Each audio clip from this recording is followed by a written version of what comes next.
Lizzie présente le fabuleux pouvoir de votre cerveau. Nous utilisons 5% de notre potentiel. Et si nous en exploitions 100% ? De Deepak Chopra, lu par Steve Driesen.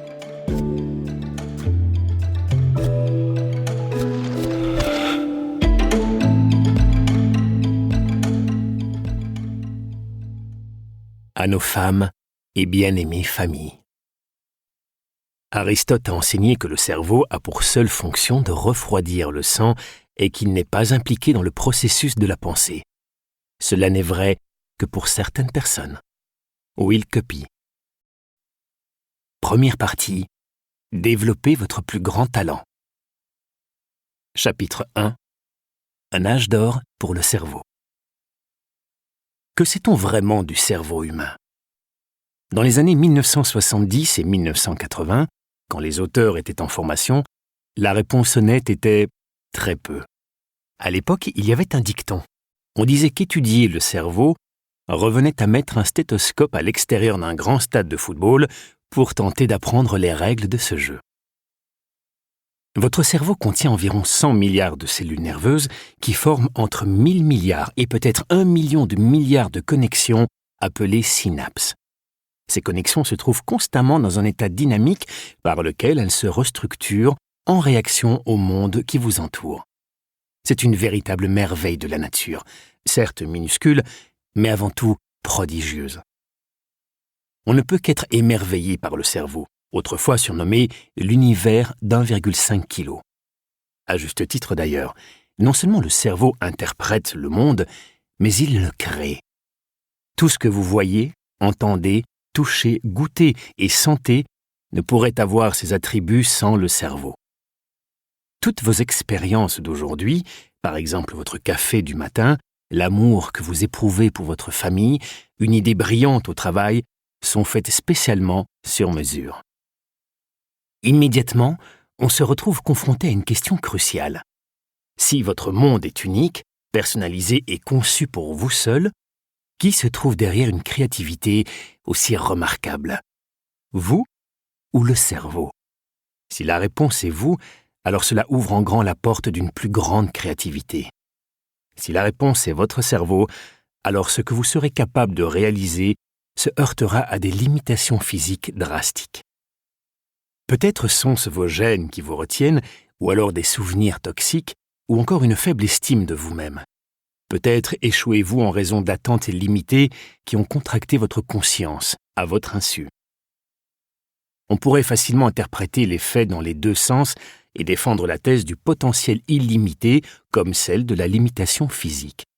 En comparaison au passé, la science d'aujourd'hui découvre de nouveaux faits à une vitesse étonnante. Nous sommes entrés dans un âge d'or de la recherche cérébrale. Chaque mois, on fait de nouvelles découvertes. Mais en marge de ces avancées palpitantes, qu'en est-il de l'individu, de la personne qui dépend du cerveau à tout point de vue ? Est-ce un âge d'or pour votre cerveau ? Il existe un fossé énorme entre le brio des recherches et la réalité du quotidien. Il y avait un autre dicton utilisé autrefois en école de médecine.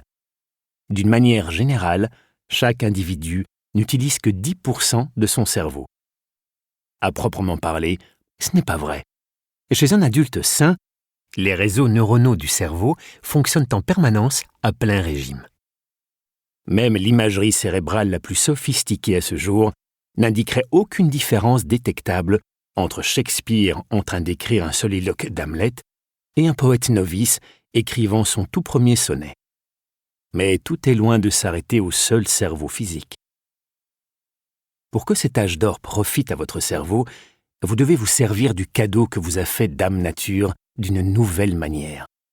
Ce n'est pas le nombre de neurones ou un phénomène magique lié à la matière grise qui vous permettra d'avoir plus de vitalité, d'inspiration et de succès dans votre vie.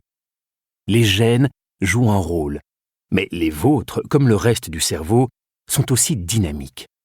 Chaque jour, vous baignez dans un environnement cérébral fascinant. Un extraordinaire réseau invisible d'activités électriques et chimiques.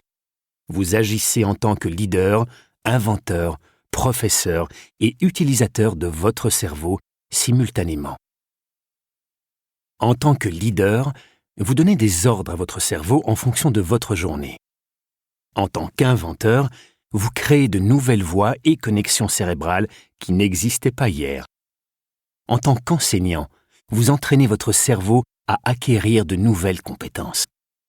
En tant qu'utilisateur, vous avez pour responsabilité de conserver votre cerveau en bon état de marche. Dans ces 4 rôles, on voit toute la différence entre le cerveau du quotidien, que nous appellerons cerveau de base, et le super-cerveau. L'écart est immense. Même si vous ne communiquez pas avec votre cerveau en pensant « Quels ordres vais-je donner aujourd'hui ? Quelle nouvelle voie ai-je envie de créer ?» c'est précisément ce que vous faites. Le monde personnalisé dans lequel vous vivez... Nous espérons que vous avez apprécié cet aperçu. Pour continuer à écouter ce livre audio sur Google Play Livres, utilisez le lien dans la description de la vidéo.